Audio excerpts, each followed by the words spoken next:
to Peacemaker, episode 7 and 8. If you have not finished season 2 of Peacemaker, or if you're Andy and you're feeling crazy, you can stick around and listen to what we got to say. But this will be a full spoiler warning. Should absolutely point out I've not seen any of Peacemaker season 2, so I'm just here to back up my guys and offer the occasional British quip. It's fine. And Andy let us know he already saw spoilers and he's totally fine. We are not forcing him to sit through this spoiler-filled discussion. I don't want to be left out. Okay, I'm part of the team now. I want to stay. Let's go. So episode 7, we did get the big reveal of Nazi world, and now in episode 7, it's funny. Harcourt goes, "You didn't see the big portrait of Hitler on the wall?" And he just turns and there's a picture of Hitler right there. He's like, "Oh, didn't notice that one." Damn, how'd I miss that?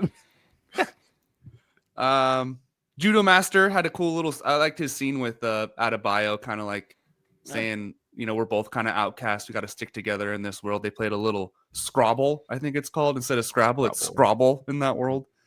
And then do you want to talk about the end where Chris is having that moment with his dad and brother? They're, his brother's super pissed at him that he killed that universe's version of Peacemaker. But his dad's like, "Hey, I just live in this world. I don't agree with everything that's going on. I'm not a pro-Nazi. I'm actually a good guy." And then Vigilante sees that he has Economos tied up, so he jumps through the window and just starts stabbing him in the neck. And it was just like the biggest no I sat in a while. Oh man. So JD, were you as shocked as I was at that part? Oh yeah, very audibly. My whole house heard it. What a wild, because it was so mixed. You're just going back and forth, roller coaster of emotions, because they're all Nazis. But then the dad is actually like, oh, he's just like a kind of a good guy operating in this Nazi world. You expected him to be just as bad as he was in the last universe. Right. So you're like feeling good about this. You're like, good guy. And then dead, just dead. And then is that the same episode where right after that they walk out in front of like Frank Grillo and all his people, right, Argus. He gets arrested at the end. Yeah. So what an ending there too. That episode was incredible. Like one of my favorite Peacemaker episodes out of any season. And it was only 30 minutes. Yeah, it was short, right? So much longer. And then we get this finale that was an hour long. That was just. Are we getting into the finale yet, or let's stick to 7 first? We'll talk about the good stuff. Episode 7, great episode. Absolutely loved it. Very oh shit moment at the end. That's what I love about these shows. Dude, it was crazy too because they set it up perfectly, because not only obviously we think he was a white supremacist in the other dimension, so this is a Nazi universe. Obviously, he's going to be right at home with them. And especially when you see Chris's brother seeing Adebayo and yelling, "One got out," and chasing her down like she's a loose animal. Obviously, you're like, word, they're both definitely on the same page of the Nazi world here. And then it turns out only the brother really is. Even the dad was like, "Well, why were you chasing her?" Like he was like confused as to why. And that's my one gripe with this episode. I'm sorry. How did Adebayo outrun a superhero like Chris's brother for like 10 blocks as the entire neighborhood can't catch up to Adebayo as she's jumping over fences? Like he's a superhero and he couldn't run down Adebayo. Like she literally burned him and left him in the wind for no apparent reason. So I couldn't get over like that. 20 people in the wind. I was like, not one person. Is she just the fastest person in the world? Like, how is she outrunning? This is like a Leia chase scene in Obi-Wan. But other than that, crazy. I like how they use Luther's assistant from Superman to find the portal dimension, because he's used to the portal technology, which was a big nod to the Superman movie. So that was a good way to use that character. Man, it was just savage, and great acting by John Cena at the end of this. When he collapses, he's watching his brother being stabbed and bleeding to death. He's having his flashbacks of the time he accidentally killed his brother. And so obviously we get this like childish, fearful scream of him yelling, "Stop, get off of him. What is wrong with us? Everything we touch dies." Like he loses it. He collapses. But it was great acting by John Cena. He really has shown in this season, especially with the emotional stuff and his depression and not wondering, not knowing where he fits in everything. He's hit a lot of different ranges of acting in the season. He's definitely far beyond The Rock. He's actually good at acting and can hit different ranges. So it's just crazy. I never would have guessed John Cena would have been such a good actor who made me buy into stuff. But episode 7 was a huge episode for him. And how do we feel about his brother's point of view? I mean, Even his dad says, you know, the drugs, the alcohol, like, but clearly that version of Peacemaker was probably very pro-Nazi, not a good person. You know, At all. his dad knew it, And his dad could tell that Chris was a good person. Right. Like, he's like, so it was an accident. Like, he believed him about the whole scuffle with him and the Right. other Chris. Yeah. And he's like, why did you stay, or why didn't you say anything? And Chris is like, I just want to experience having a family. And it was like, damn, like, Yeah. that's got to be tough. That Like, you was lost good. your dad and brother. So really good stuff there. Yeah. All right, episode 8. Frank Grillo is doing the Salvation meta-human prison, where this alternate reality is where they're going to put all the meta-humans now. So, and it was honestly just Came out of nowhere. Weird pacing throughout the episode. They had the concert with the intro song playing for the 5+ minutes, and like weird flashback with Chris and Harcourt going back there before, like a memory they had. It kind of confused me. They kissed and then it went over. I don't know. It was weird. Did that intro scene not feel like an alternate dimension?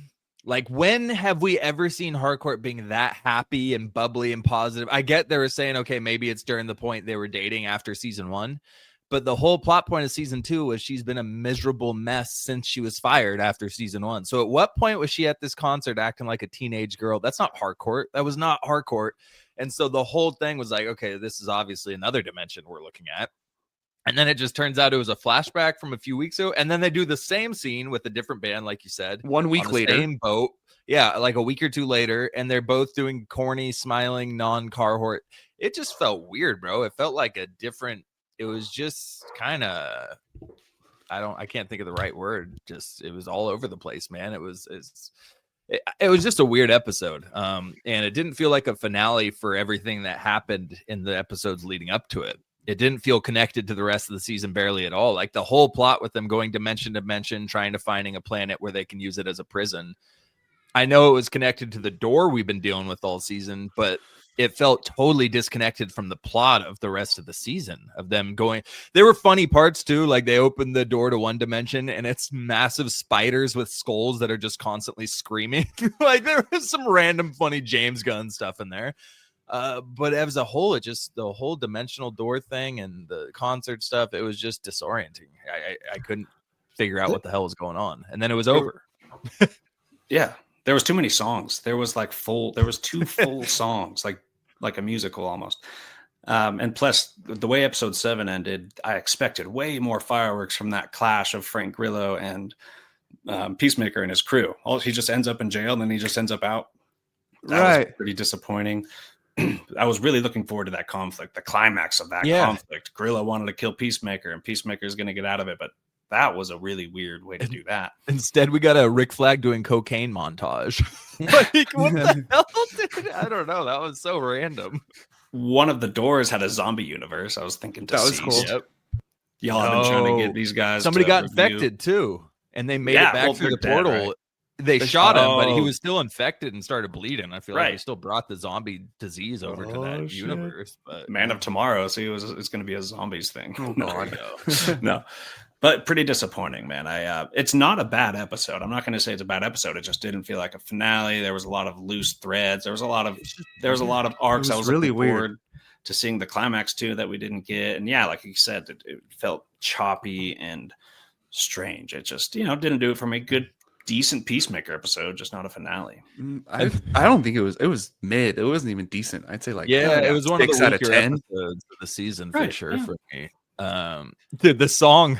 I'm not going to repeat the exact words. There's a song that played like a third of the way through the episode during a whole montage for, again, like JD said, I think the entire song played. And the lines, won't you stop effing my heart in the ass, except just, I'm not kidding. That line was probably said 30 to 40 times. No, wait, it said it 6. The hook was 6 or 7 times, and they played the hook like 5 or 6 times. And just like, wait, what is this song saying? And I think the way they teamed up and like had a great time together, I thought that was them teaming up to kind of go after Frank Grillo and the Argus or something they were gonna gear up for battle. They just got together and had a good time, and then freaking Peacemaker gets thrown into an alternate dimension. It's over. So they use Vigilante's money, which we saw he had that stash of all heroin, cocaine, tons of money, international money, weapons, probably a nuke or two in there too. He had freaking everything in his little bunker. He's like, well, I'm not going to use it. It's evil money, you know, but I'm not just sitting on it. So they convince him to use it for good.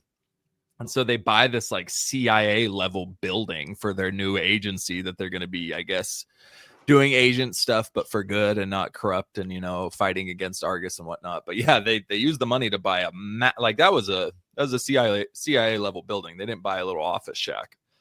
So they're pretty well funded right now with Vigilante's drug money. But yeah, then they just take Peacemaker away and toss him into this place that's called Salvation or whatever. And he hears like a bunch of monsters and stuff out in the trees. It's like a predator world, it felt like. And now I guess next season we're going to join Chris in this other dimension. And I'm assuming we're going to get a bunch of cameos of metahumans who have been sent there over time, because that's going to be the metahuman prison. So we're going to see him probably meet a ton of metahumans that are going to help him escape and meet up with his team. I'm assuming that's what season 3 is going to be. But just overall as a finale, it just felt disjointed, weird paced, and just kind of just not really a satisfying conclusion for the season as a whole. Right. I think the highlight of the episode was, you kind of mentioned it, when they all got together and Chris was still kind of depressed and Adebayo kind of cheers him up, says, you know, I forgot what she said exactly. Like you only do bad things when you don't like think it through first, when you're actually yourself. Yeah. You're true to yourself. Yeah. You're a good person. So I kind of like that. And then Vigilante says his thing. Harcourt says their thing. That was cool. And then it was just like, throw that all out the window, throw Chris into jail. So it was weird. But that's what's crazy is two of the best scenes of the finale was that scene and the scene where Adebayo and her lesbian partner break up. That was one of the better scenes of the episode. It was random, but it was actually well acted. Like it ended, I was like, okay, Adebayo is a good actress right there. That was actually a good scene of a plot point that I have not cared about this entire time. But that was one of the better scenes of the finale, which is a problem. It's a problem that that's one of the best scenes of the finale.